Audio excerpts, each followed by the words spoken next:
Hi guys, this is March or Anna. So I'm doing this video for those people who send me a message about Ielts that I took last Sunday.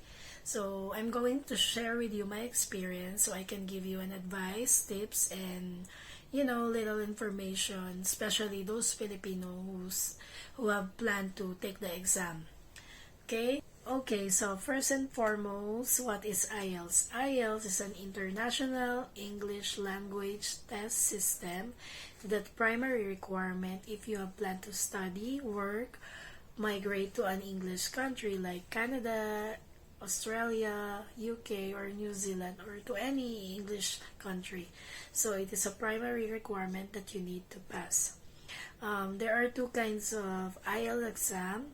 Number one is the academic, and then number two is the general training. Regardless if you take the academic or general training, they have the same components, which are the reading, speaking, writing, and listening. So you have to take those tests for you to pass the IELTS exam. So some of my friends asking where I took the exam. I took the exam at Tel Aviv in Ramat Gan. But before that, before the exam, I register online. On the latter part of the video, I'm going to give you the link where you can register and pay it online because you have to pay it by credit card and they don't accept any mode of payment. So upon registration, payment online, the British Council will confirm your schedule of exam and they will give you the information, what time, what you will bring, like that. You will see it when you got the confirmation from the email. So prior to the exam, you have to review, and I didn't have chance to go to the review center because of my work situation. I just only use YouTube or the cell phone for me to learn, to practice, and review. So every night I gave myself 2 hours, to practice and listen like that because in my work you cannot focus to study. So it's up to you what is your preference of reviewing IELTS. So in my case, I prefer to study home. So there's a lot of option. You can enroll to a review center, you can buy a booklet, and practice by home. So it's up to you. Okay, so let's go now to the exam date. So I came there very early in the testing center. So my speaking test would be 9:15, but I came there 8:30.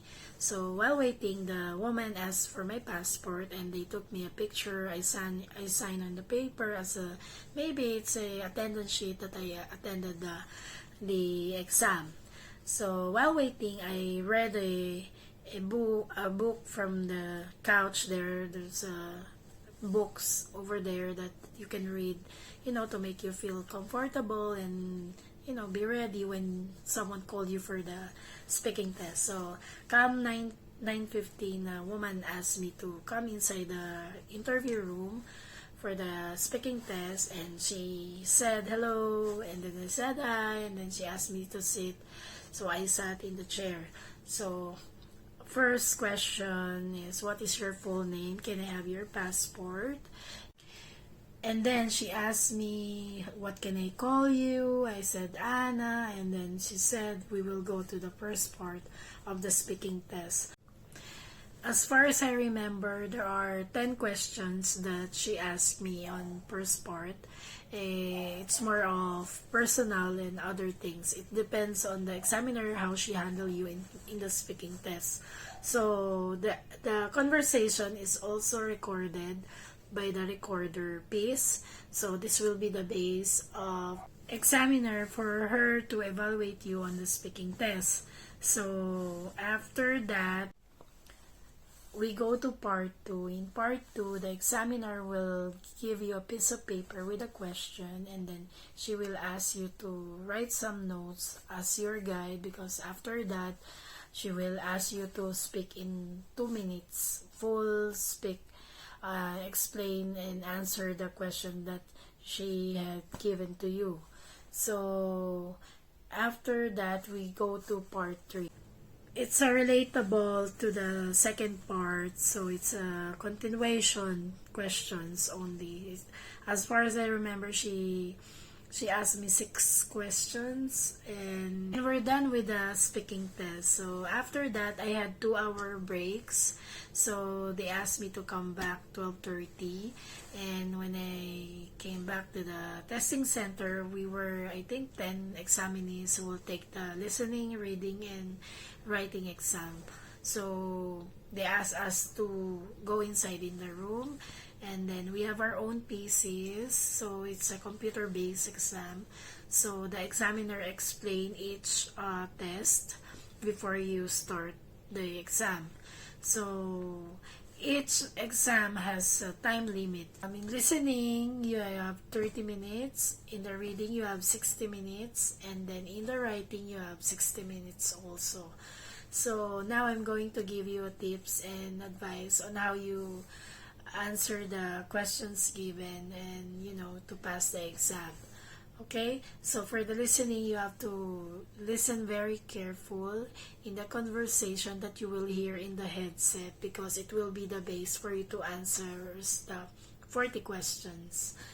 So it is also good if you know how to paraphrase the sentence, because sometimes the conversation are different from the questions given. So practice to paraphrasing the sentence in a listening exam. For reading test, you have 60 minutes and 40 questions. So my tips to you is, do not focus on the passage, focus on the questions, and then try to underline the keywords. So once you underline the keyword, go to the passage and look for the answer or similarity to the question. It's like paraphrasing or vocabulary also.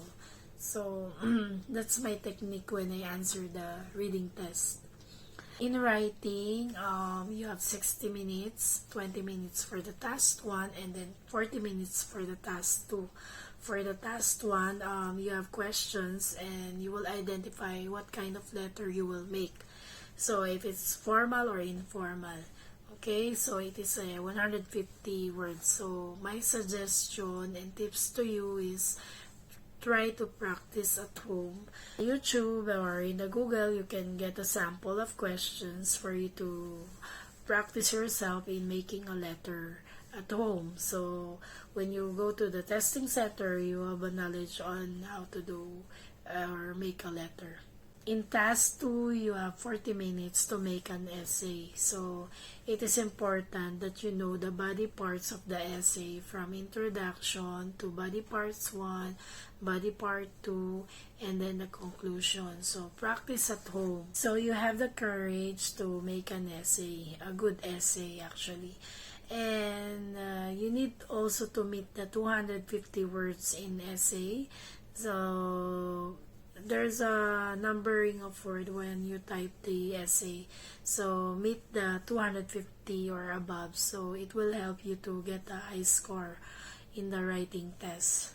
So that's all. I hope I answered all questions, and I helped you in my simple video. And if you have other questions, you can send me still a message, and I will try to answer you privately. Okay, so thank you for listening and watching. Bye bye.